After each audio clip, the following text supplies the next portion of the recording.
Welcome to Not Milk Never Milk. Subscribe if you're lactose intolerant. You'll begin by confirming basic readiness. Apple TV powered on and the remote within a few meters.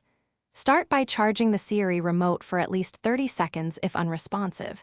Make sure the TV shows the Apple TV home screen.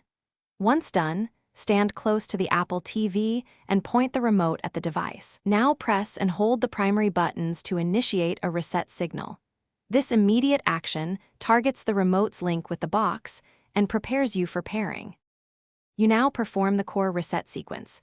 Press and hold menu or back, together with volume up for 5 to 10 seconds.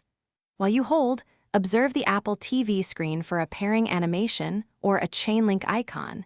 That visual confirms the remote's radio rebooted and is seeking the Apple TV. If you see a prompt, follow on-screen instructions to complete pairing. Make sure to release buttons only after the icon appears, so the device registers the full reset attempt. Finish by testing navigation. Swipe or press to move around the home screen and adjust volume to confirm full control. If the remote didn't pair, restart the Apple TV and repeat the reset sequence once more. This often clears lingering connection issues.